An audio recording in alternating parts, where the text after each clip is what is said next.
Would you like some tea? I would love it.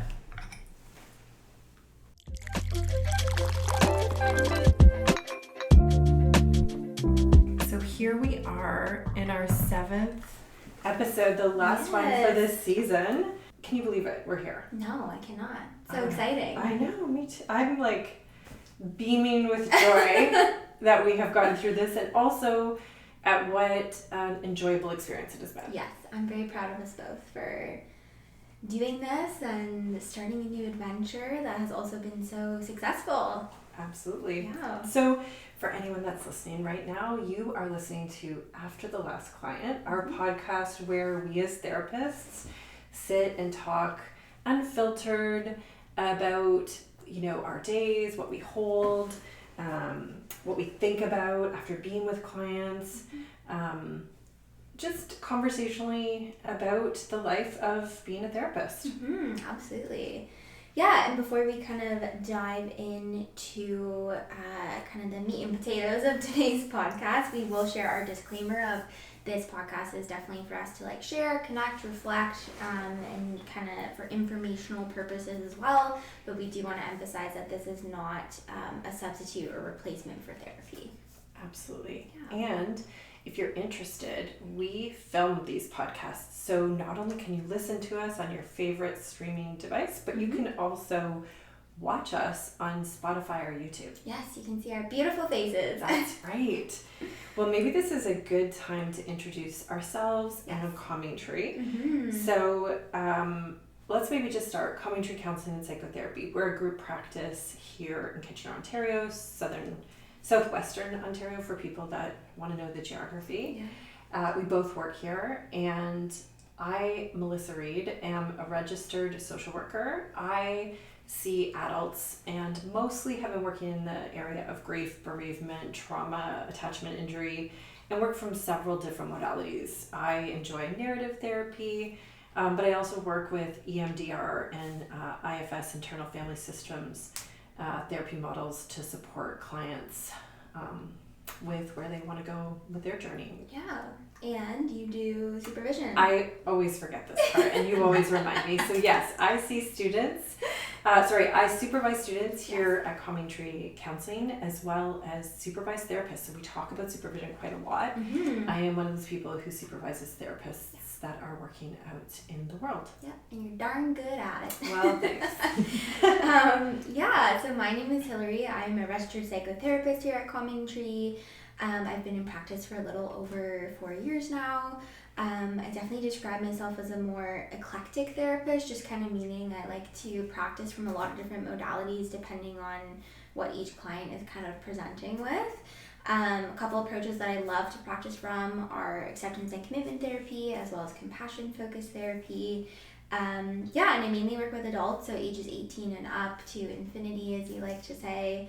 And I used to work here as the admin assistant, so I've been with Calming Tree for about 6 years now, which I'm so grateful for. That's a little bit about me. And we have a surprise guest. Yes! Don't we? Yes, Yay! we do. So we want to introduce Casandra Di Benedetto. And we would love it if she would tell us a little bit about her and what she brings to, and she happens to be one of the amazing clinicians, therapists here at Calming Tree. Yes, children's therapist, not clinicians therapist. That's right. Anyways, that's what I meant. Yes. So welcome, Cass, to our podcast. Thanks for having me. I'm excited. Yeah, so tell us a little bit about you as a therapist and anything else that you would like to share. All right. So yes, as Melissa tried to say, I'm a children's therapist. So I work primarily with ages 4 or that junior kindergarten age group, and all the way up to, I do see some adults, but primarily those 4 to 18 age range. In terms of modalities, I love some dialectical behavioral therapy. I too love an acceptance and commitment therapy. And then recently I have been getting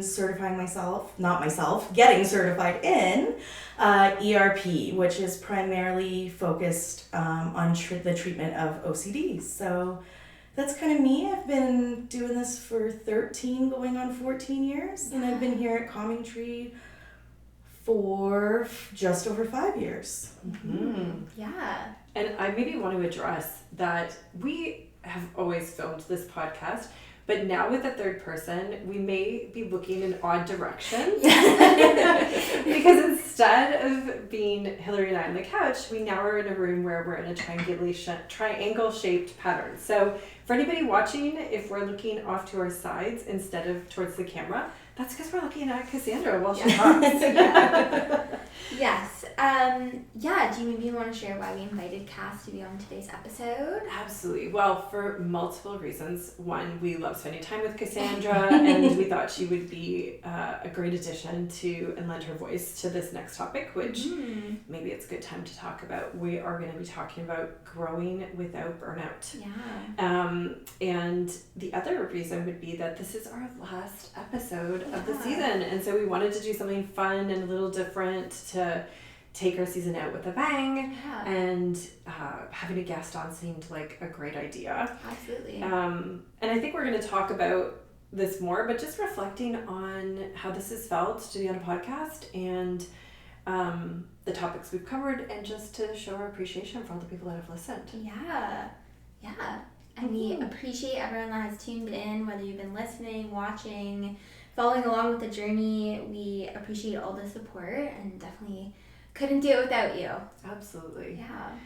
All right, well, let's do this. Let's dive into the topic of burnout. So I will say burnout gets talked about a lot in our profession, but it's not dedicated to just social work, psychotherapy, counseling. It's a term that can be used in any field of work or any space where there's roles and identities that can get pushed to their limits.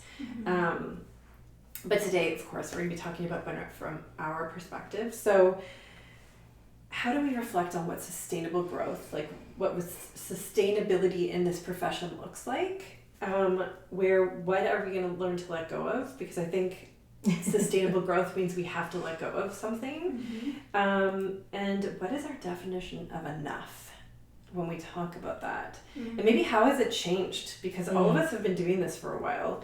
We may recognize in this conversation that what enough is now was different than what enough used to be when we started. Definitely. Absolutely. Okay, so let's do it. Let's dive into this. So, you know what? I have nothing against starting out with our guest. Having her answer first. Yes. Cass, when you think about this question, what does growing without burnout look like for you? Or what does growing without burnout look like for you now? Because maybe that's changed. My immediate thought was, now I kind of know how to do this. Yeah. If you want to talk to me from about 2013 to 2016 or so, not as much. So for me, growing without burning out is really about having a support system and being vulnerable and open to talking with that support system. I'm lucky enough to have, the both of you are in mine.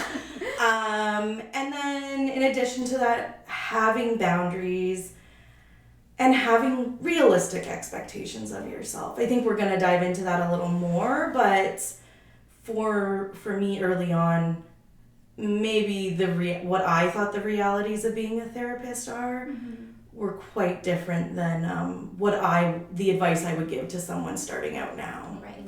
Yeah, absolutely. Do you want to say how it would be different? It would be different in the sense, as a therapist, we don't need to have every correct answer. We don't need to save the world. We can try and we can do our part. I think being kinder to myself, I guess, and promoting that to newer and senior clinicians, just be kind. That compassion to yourself is a big, big thing to help prevent burnout. I love that. It's a theme, isn't it? We've talked about this, I think, in every episode in some way, shape, or form. So there's a reason for that. I think so. And maybe the sad part is because we're not talking about it enough within our field. So Hilary, what about you? What does growing without burnout look like for you? Yeah, I think kind of expanding off of what Cass said, like kind of learning to, I guess, find the edges of what you can and can't do from a capacity perspective. So when you said like we can't save the world, right, it makes me think about oftentimes and maybe I'll speak more from a personal perspective of when I was like a baby therapist, and I still kind of am. But like very early on, sometimes the weight of like what you can carry is like you have to save this client, or you have to, like, whether that's from a high risk situation or any pain or discomfort that they're experiencing and sharing with you in a session, there's a part that naturally wants to like rescue them from it, and that is a way that I think leads to burnout very quickly if you let that part take over and consume you and kind of drive the therapeutic work. And so for me, that's been a big part of like, growth without burnout is kind of working with that rescue part, reminding it that like I actually can't save anyone and it's actually not my responsibility. That's not the job of being a therapist. And I would say that's a really hard lesson to learn for all therapists, and we all go through it at some point. It's maybe a rite of passage.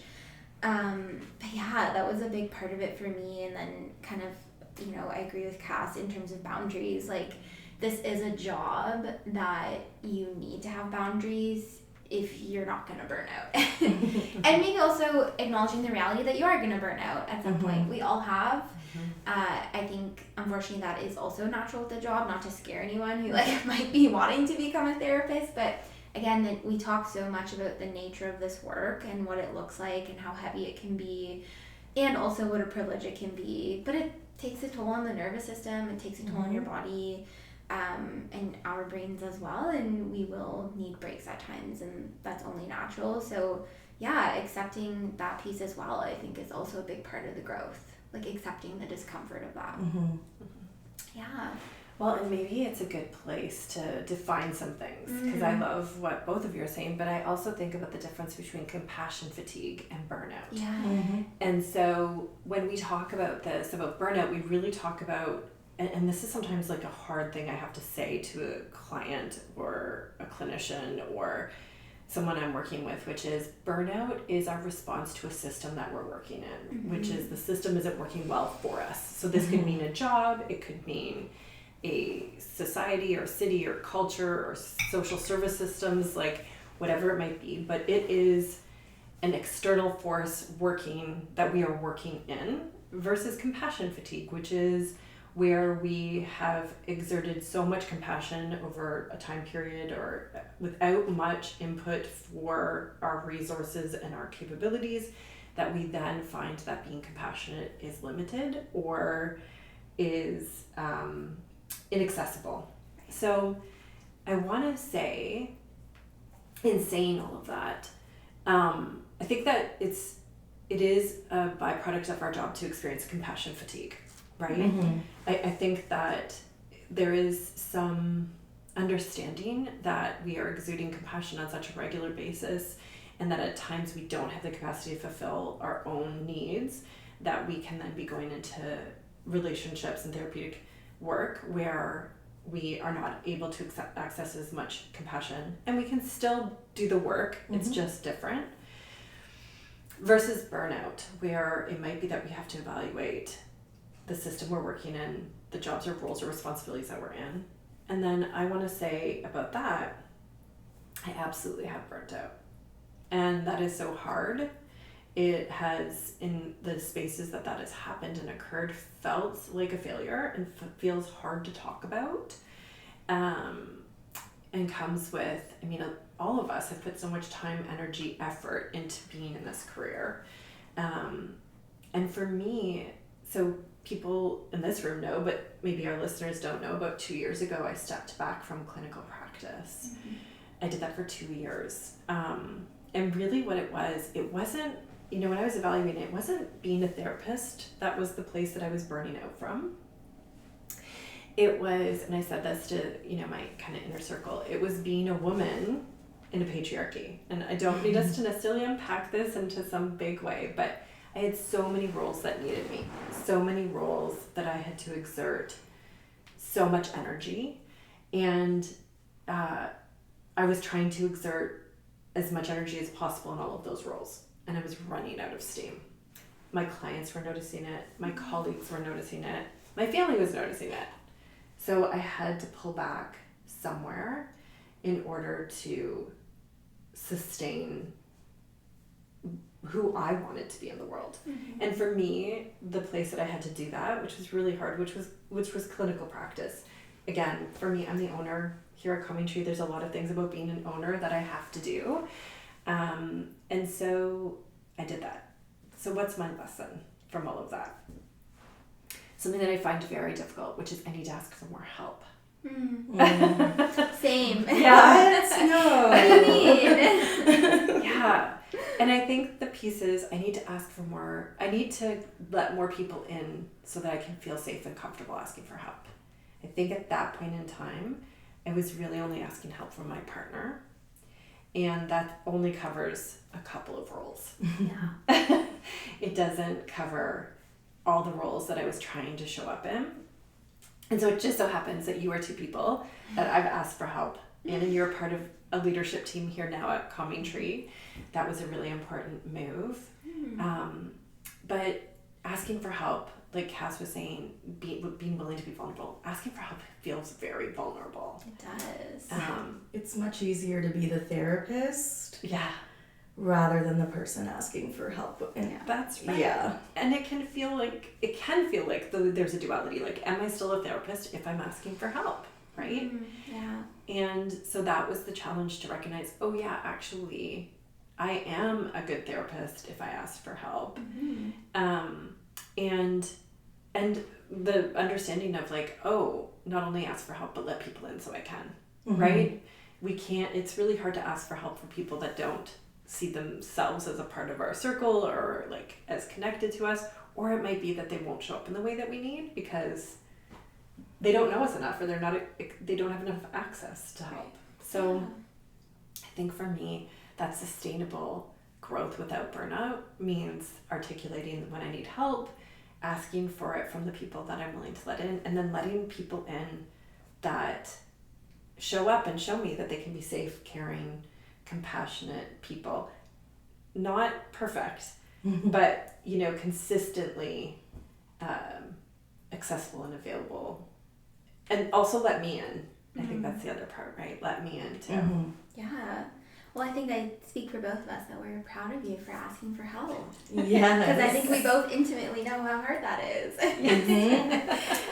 Yeah. Thank you. I appreciate that. Of course. Yeah, so maybe that's a good transition into our next question, and we'll maybe go back to Cass, put you on the spot again. Yeah, so kind of asking, like, what are you letting go of, whether that be through the lens of burnout, being a therapist, I think anything, right? Mm-hmm. Like, growth. Yeah. What do you think you're letting go of? Great question. Yeah. I've been around a lot of kids lately, and so I just need to take a moment to say that the first thought that came in my head was "Let It Go" from Frozen. Yes, so sure. This feels like the appropriate answer for a children's therapist. Yes, that makes sense. Sorry. In terms of, for myself, kind of currently and in the past, when it comes to kind of that combined compassion fatigue and burnout, because I've found a lot of them tend to go hand in hand sometimes. I think letting go of trying to be the perfect mom, the perfect therapist, the perfect friend, perfect colleague, that's not sustainable. Yeah. The biggest thing, I would say it's in my growth as a therapist and just finding that now I seem to not approach burnout as often as I was early in my career. Letting go of that need to save clients or to be the perfect therapist that has all the answers. That's the biggest thing, because that is really, really exhausting. And something that is actually really great to incorporate as a therapist is modeling that for your clients. You know, saying, there are times where, not every client, but some of the ones I've seen for a while, I'll say, I've got a bit of a headache today. I'm just letting you know, this is about me, not about you. But if you feel like I'm not in it, just call me on it, because I am, but I definitely am maybe not myself today. Mm-hmm. So I think that's the biggest one for me. Yeah. And letting go of that idea that we can't ask for help or can't do those things. My own therapy is a big part of why I'm able to continue to do therapy as a therapist. Yeah. I think that's something we've talked about a lot. Every therapist has a therapist. Yeah. Yeah. All right. Me. You. Yeah. Well, I appreciate everything Cass said. I think that is there's a commonality there, and so I want to echo that. I will also say that when you said that about let it go, that there was this part of me that said, yes, you probably sing that way more often in your role than I ever will in mine. In sessions, actually. Regularly. Yes. Frozen concerts. Yeah. Sure. So I do get concerts regularly. Yeah. I'm sure. And just to appreciate how amazing and how different being a children's counselor, children's therapist is than maybe what I get to do. I will see, though, if I can find a way to sing it in an upcoming therapy session, because you never know. Adult clients need to find ways to let things go, too. Yeah. So yeah, what am I letting go of? Well, and we talked about this a little bit, which I think is something that is ongoing for me in becoming the therapist who I want to be. And that is letting myself land authentically in the room and not some idea of who I'm supposed to be as a therapist. So again, this goes back to use of self. Like, it's okay when my client asks about my vacation that they know I took, to take a second to just let them know a lovely moment I had, or like a place that I went to see. We recently went to Italy, so when my clients asked, I told them that I loved Pompeii. Like, it's okay to say things like that and land in the room with the client. And a previous version of me was clocking all of that all the time, right? Keeping that in, redirecting that back to the client, finding a way to bypass that question, out of an idea of what I believed we were taught on who to be. And so I just think now relationally for my clients, what that must have, I still think my clients felt cared about and taken care of. However, it must have been really interesting to have this experience where they ask me a question and I find a way to either turn it back to them or redirect, versus being in the room. So I'm letting go of all this surveillance, this internal surveillance of myself, to trust I've got the education, I've got the training I need. I am an ethical, deliberate therapist, and I don't need to be surveilling myself to ensure that that's true. I was gonna say, I think that, speaking of differences between working with adults versus children, is younger children, well, it's a very different dynamic, so you can't help but crack up sometimes in a moment. And with older children, sort of that middle school age to teenage years, they will call you out if they do not think, they don't have as big of a filter as a lot of adults. Yeah. And so they will say, that's like a therapist version, or, oh, that was fancy. And so when I explain things, it's a lot different, or can sound a lot different. Yeah, so, that makes so much sense. I was just thinking that's one lesson I probably learned pretty quickly. Yeah. And there's a million others that I didn't, but yeah. Yeah, that makes so much sense. I appreciate that. And if only as adults we felt more comfortable and confident to do that. And I am working with clients for multiple years, some of them now decades. So some of them do call me out more if it's just not quite me. Yeah, which makes sense. What about you, Hilary? What are you letting go of? Oh, it's a big question. I've been pondering as you've both been sharing. I would say both of what you said resonated with me. Yeah, another thing for me, I think, is letting go of this belief that I kind of need to do everything in isolation on my own. I am currently in a season of life where this is what I'm thinking about a lot. And it not only shows up in my personal life, but also I think in, like, as a therapist and getting support from peers and supervision, and yeah, like just noticing like a lot of parts that maybe have some walls up and, you know, have this belief that it's not safe to like let other people in to help with things. Yeah, and that's a big part to kind of sit with and work with, and again, both a personal and professional capacity. Yeah, and kind of ties in with what Cass says of like, it's okay to ask for help, and you said that in a capacity as well. Yeah, just noticing parts that are like not wanting to be vulnerable or admitting where I might need help, and then kind of inadvertently like putting myself on a bit of an island in isolation in shark infested water. Yeah, so that's definitely something that I wouldn't say I have let go of yet, but I'm in the process of letting go of. And that also feels okay to acknowledge that it's a work in progress. Absolutely. Yeah. For all of us, I think. I was gonna say, I think it kind of comes from two places of our education. We have to do our tests alone. We have to really, especially I did my master's online. So you are solo and learning a lot of things solo, and you are kind of taught certain ways to do things. And then in that, to get in this field, I think you're a naturally kind of compassionate, helping person. Absolutely. And sometimes you do end up putting the needs of others before your own, Yeah. and it's a whole mishmash of there is that things, right?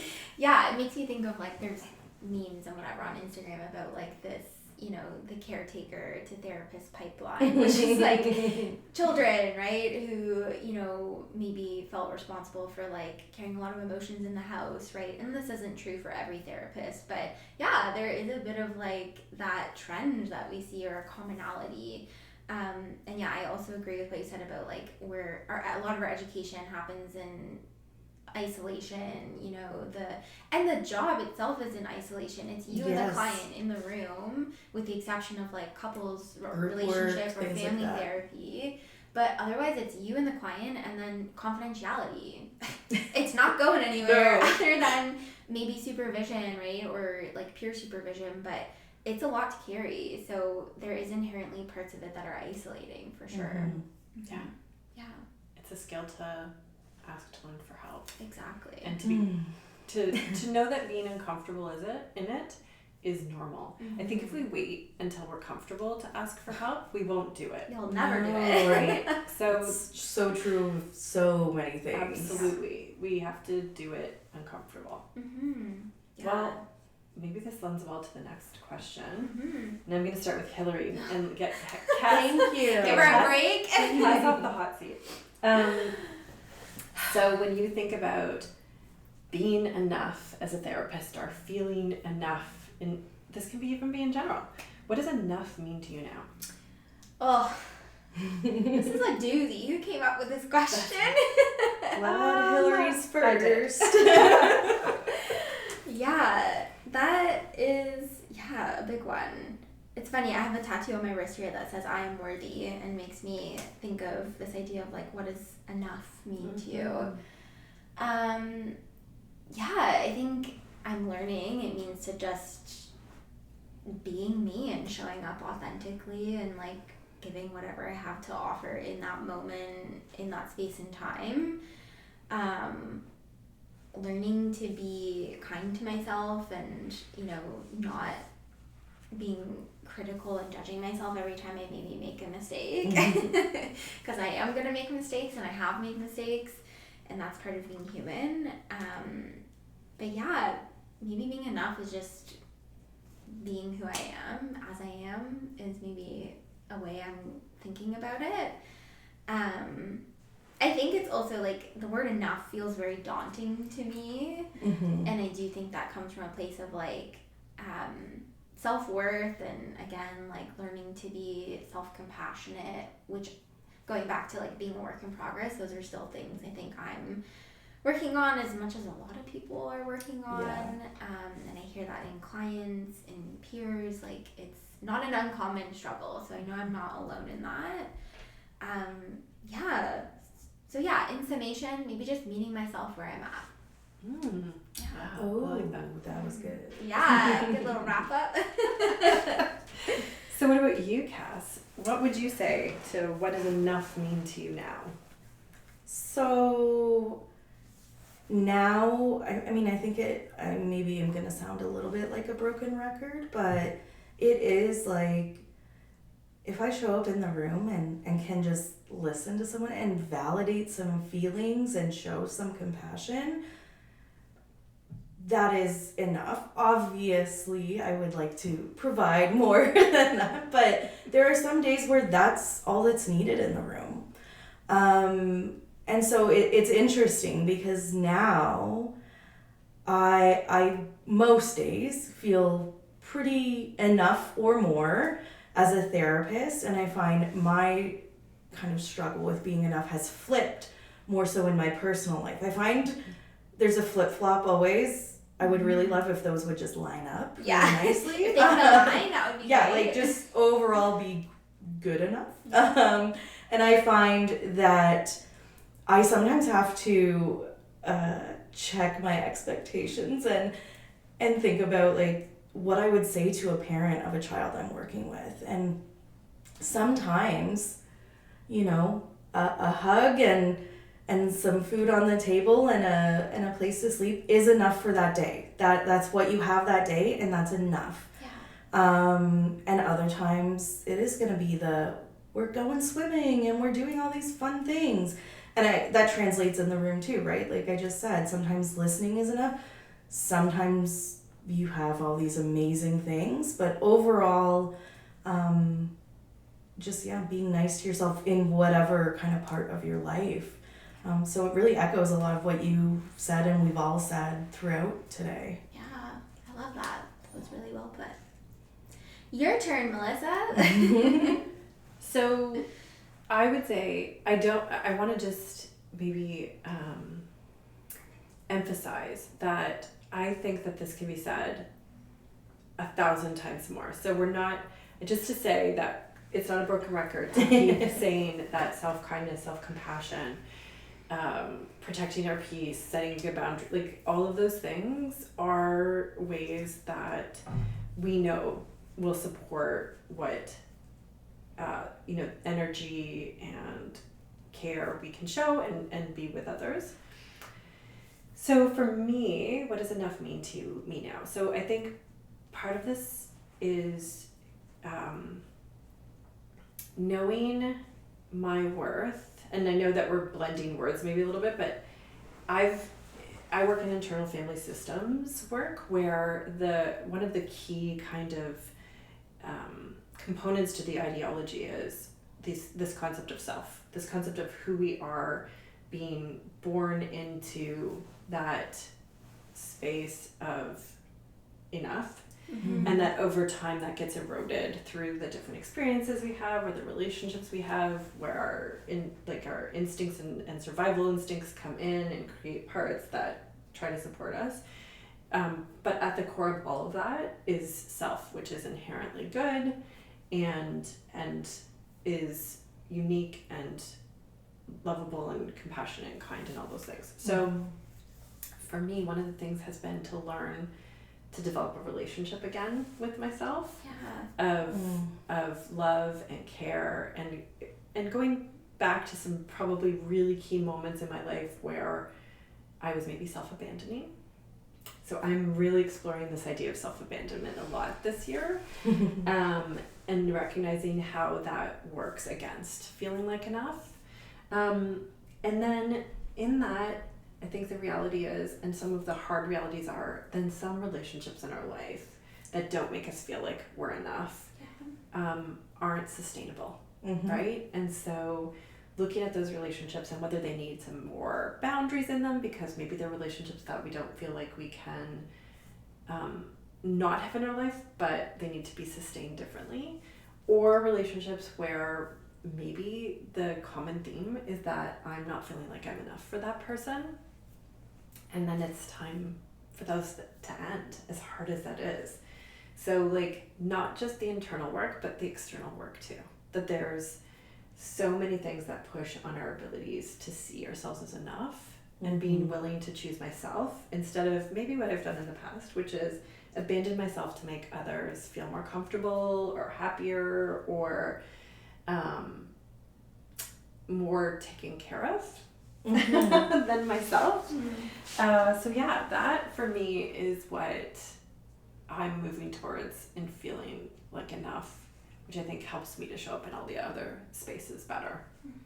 I was gonna say, you know, sometimes, to go back to self-compassion too, is that abandonment sometimes happens when we are in like survival mode, or, you know, I think of, there have been times in my life where I had to prioritize work to pay the bills, to, you know, like sometimes life does happen where we can lose ourselves, and it's not necessarily a conscious decision or a decision we want.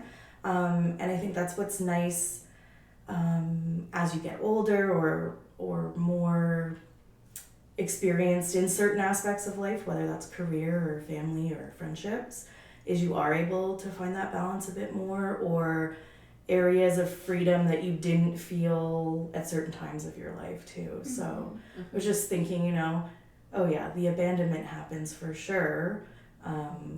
Not, you know, a kind of example that comes to mind is that first couple months or years, depending on life, of motherhood or of a career, or really any kind of relationship like that, or important aspect of life.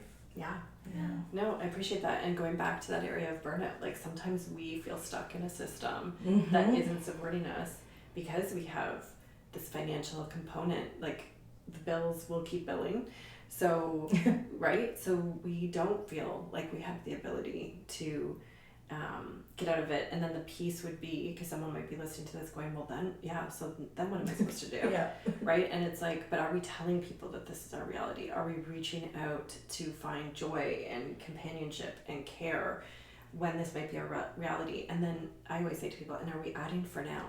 Like the words for now, because if we don't, our brain, our body believes that this is our forever. Yeah. And that can make it feel so much more difficult to manage and get through, versus maybe this is where we are for now. Yeah. And I think, you know, sometimes we think self-compassion or self-care has to be these grand, I'm going on a spa day, or I'm doing all these things, and sometimes it is just having that conversation with a friend, or you know, taking half a day off. Maybe a full day isn't doable, but half a day. It doesn't. It does not need to be these expensive, very grand things, and I think that's sometimes where we can get stuck too. Yeah, for sure. We wait for it, right? We Yes. wait to do it, and then we try to make it big. Yeah. I think all of us have been guilty of like looking for that vacation or that getaway to be the answer, and it feels good for the moment. That week's gonna solve everything. Yeah, it's gonna fix all the problems. Yeah. And maybe we get a week where we feel great, but yeah. Thank you so much. So, Cass, you are new to this, but one thing that we do before we end our podcast is we talk about a glimmer from our week and an edge. And so just to remind, a glimmer is something grounding, meaningful, positive, and an edge is maybe something challenging, something we're still sitting with or that we want to learn from. And so I'm wondering, when you reflect, and it can be more than a week. We typically do it from the past week because we are, of course, are doing a podcast. But what would you say is a glimmer, and what would you say is an edge? So I actually have a pretty good glimmer right now. Personal life-wise, I have just moved into a home that I purchased, and it had been a few years of renting and some different things going on in life, and this was a goal I had, and I actually had made it like a 10-year goal, and I did it in 6. So, so that's definitely my glimmer. Absolutely. That's cute. And then the edge might also have to do with that because I'm very tired. No, I think the edge, a little bit life-wise has been a little tiring and busy. Yeah. And then in terms of work, I've had a few challenging moments this week.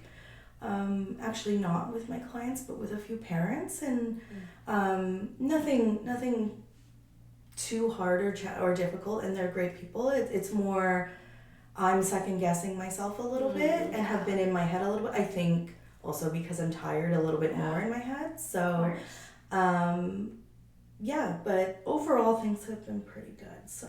And that is such exciting news, and Yes. we hope that you feel very proud of yourself because that's amazing. I'm trying to feel proud of myself. The work in progress. Yeah. Well, and we are proud of you Yes, for accomplishing that. absolutely. It's huge. So. Absolutely. Yeah. Great.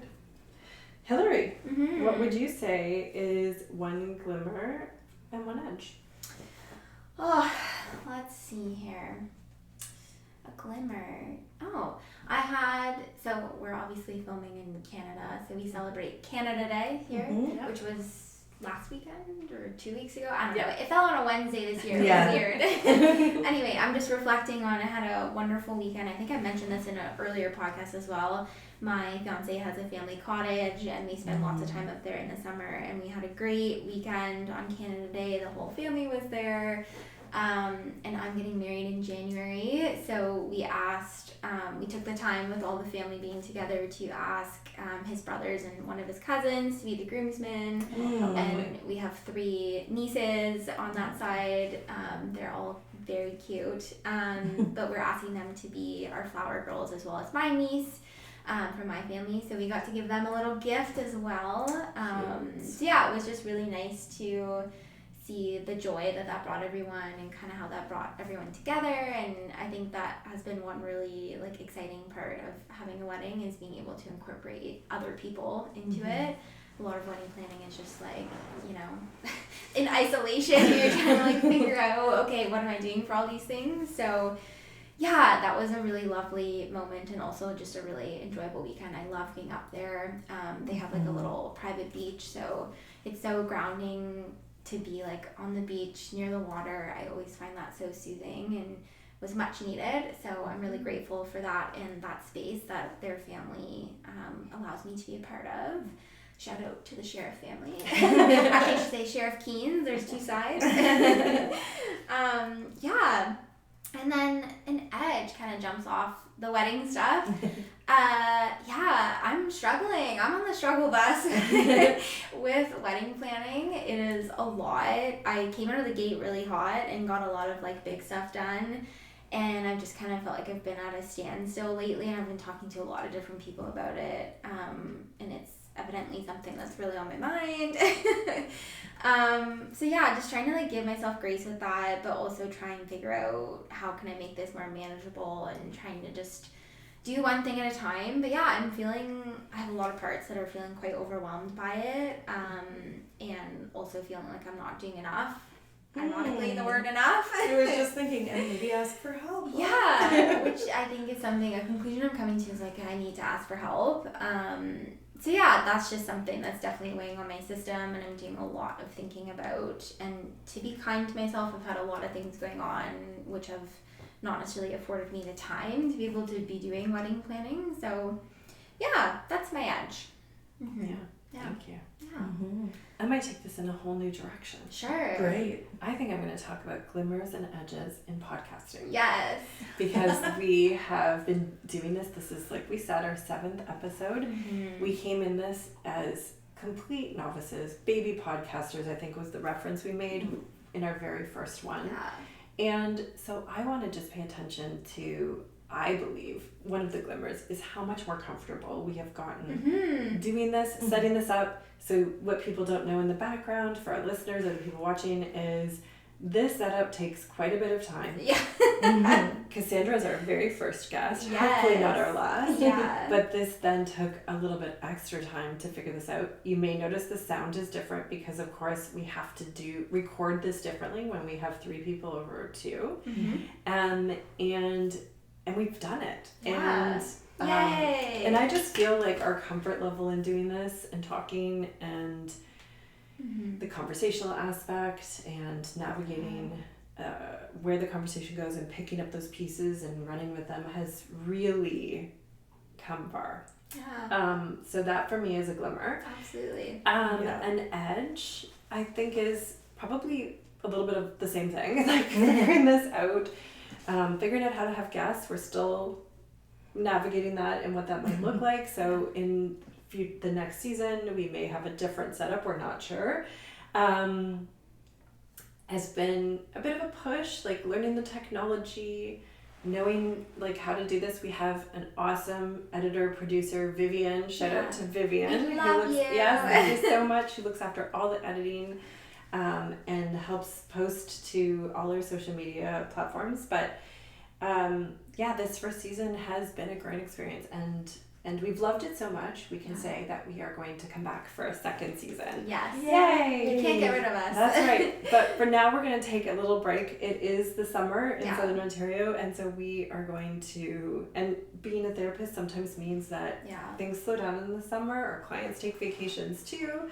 And so we're going to give ourselves the break that we need and will support us. So we're going to take 2 months off. We will be back with new episodes in the fall.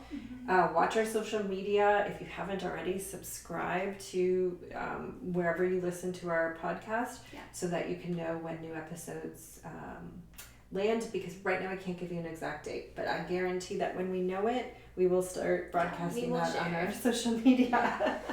And thank you for bringing that in, and I want to say thank you for asking me to be the co-host of this podcast, because I think this has been so fun, and I'm so grateful for the opportunity. And at first it was definitely like daunting and overwhelming, but I love it. I love having this outlet. I find it to be such like a joyful and also a helpful space that sometimes help me kind of read through some things I maybe haven't been thinking about. And also, it's fun. I have really enjoyed doing this with you, and it's lovely to have guests, and I can't wait to have more. I'm so grateful for this opportunity, and I'm so excited for the next season. And if you're just logging in or listening for the very first time, please know that this is episode 7. So there are other episodes.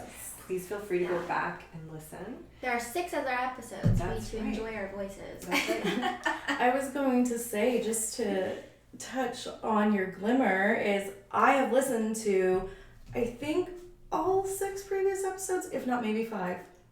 I've been busy. But I will say, as like a listener, viewer, whatever you call us, your comfort level has definitely gotten better. And not that first episode was not bad at all, but you can see that growth as well. Speaking of like growth. Thank you. Thank you. So good job, ladies. Thanks so much, Cass. Well, and thank you for stepping into the role of the first guest. That is a bit intimidating, and you had to manage along with us while we set this up 3 different times, 3 different ways to figure this out. So we really appreciate it and lending your voice. And again, Cass is one of our amazing children's therapists here at Calming Tree Counseling and Psychotherapy. And she is taking new clients. So if you want therapy for yourself, your kiddos, family, whoever, she's here for you. Yeah, absolutely. All right. So maybe we should share where people can find us. Yes. We are on all the socials. So we are on Instagram, YouTube, Facebook, LinkedIn, TikTok, all the things. Our TikTok is specifically after the last client for the podcast. Our Instagram and Facebook is Calming Tree Counseling. That's the handle. With our website, it's either calmingtree.ca or calmingtreecounseling.ca. And our podcast is also linked in our website. For listening or watching to the podcast specifically, we are on Apple Music, Spotify, YouTube, And we want to encourage you, hit like, hit subscribe so that you can get notifications when our new episodes come out. And as Melissa said, if you are watching this episode for the first time, feel free to go back and watch the other 6. They are on there for you. And also a quick Google search will probably send you in our direction. Yeah.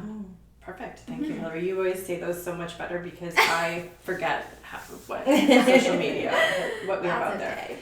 And just a little moment to highlight Calming Tree Counseling and Psychotherapy. So we are a group practice in Kitchener, which is in Ontario, in southwestern Ontario to be specific.